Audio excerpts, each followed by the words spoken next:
간밤에 새로 들어온 소식과 사람들의 관심을 끈 뉴스를 전해드리는 뉴스 열어보기 시간입니다. 먼저 로컬 뉴스입니다. 인터파크가 개인정보 유출 피해자들에게 1인당 10만 원씩 배상해야 한다는 법원 판결이 나왔습니다. 인터파크는 지난 2016년 5월 사내 PC 전산망이 해킹되면서 1,000만 명 이상의 고객 정보가 유출되는 사고를 냈는데요. 해킹 피해를 당한 회원 2,400여 명이 인터파크를 상대로 손해배상 소송을 냈습니다. 서울중앙지법은 인터파크가 피해자들의 개인정보가 유출됐다는 상황을 인지한 뒤에도 14일이 지나서야 피해 사실을 통지하면서 고객들이 대응할 기회를 잃게 했다고 판단했습니다. 다음은 중앙일보입니다. 수능이 한 달여 앞으로 다가온 가운데 고등학교 3학년 수업생을 비롯한 학생들이 잇따라 코로나19 확진 판정을 받고 있습니다. 하루 평균 2~3명이던 학생 확진자 수가 등교 수업을 확대한 지난달 19일을 기점으로 하루 평균 9명이 됐다고 하는데요. 학교 현장의 불안감이 커지면서 교육부는 고3과 졸업생을 대상으로 입시 학원의 밀집도를 최소화하는 방역 조치를 취하기로 했습니다.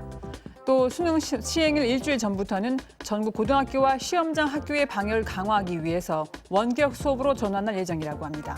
다음은 서울신문입니다. 코로나19 사태로 식사를 제대로 챙기지 못하는 아이들이 늘어나고 있습니다. 굿네이버스가 발표한 아동 재난 대응 실태 조사를 보면 세 끼를 모두 챙겨 먹는 아동은 35.9%에 그쳤는데요. 2018년보다 14.2%포인트 감소했습니다. 특히 결식 아동 가운데 식사를 챙겨주지 않아서 결식한 아동의 비율은 7.6%였는데 코로나19로 인한 돌봄 공백이 수치로 드러난 것입니다. 한 사회복지사는 학교에 가지 않는 저소득층 아동에게 급식 바우처가 제공되긴 하지만 아이들 대부분이 바우처를 쓰기 편한 편의점에서 사용하고 있고 성장기 아동의 영양 섭취를 고려한 복지 행정이 필요하다고 말했습니다. 세계일보 살펴봅니다. 전세난이 전국적으로 번지면서 전셋값 상승률이 연일 역대 최고치를 기록하고 있습니다. 한국검정원에 따르면 지난달 넷째 주 기준 전국 아파트 전셋값은 0.22% 올랐는데 이는 2015년 이후 5년 6개월 만에 최대폭으로 상승한 수치라고 합니다.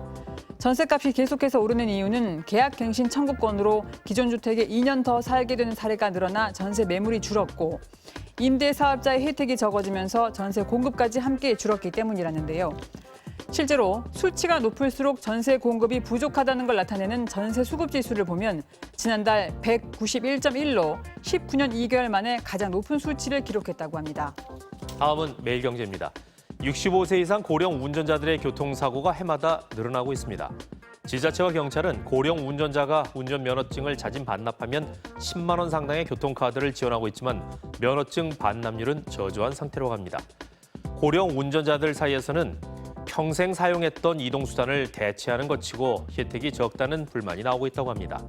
때문에 지자체들은 교통카드 지원 금액을 올리고 반납 절차를 간소화하는 등 대책 마련에 나섰는데요. 경남 진주시는 70세 이상 운전자가 운전면허증을 반납할 경우 교통카드와 함께 시내버스를 5년간 무료로 이용할 수 있는 카드도 지급한다고 합니다.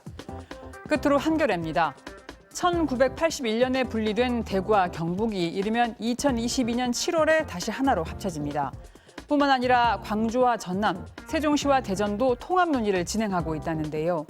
비수도권 지역에서는 수도권이라는 거대한 블랙홀에 빨려들지 않고 생존권을 지키려는 차원에서 힘을 모으고 덩치를 키워야 한다는 공감대가 퍼지고 있다고 합니다. 대구 경북 행정통합 기본 구상안을 내놓은 대구와 경북은 행정통합특별법이 국회를 통과하면 2022년 6월 지방선거에서 대구 경북 특별자치도지사를 뽑아 대구 경북 특별자치도를 출범시킬 계획이라고 합니다. 지금까지 뉴스 열어보겠습니다.